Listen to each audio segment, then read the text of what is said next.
அந்த அறிவிப்போல் அன்ப தருவாளே சின்ன அறிவிப்பும் இன்று சுடுவாளே நீயும்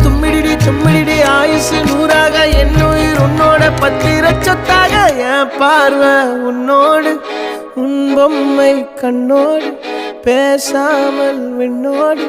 நாம் மிதந்து போவோம் காதாரா அடியானாலும் நான் தாங்க மாறோடு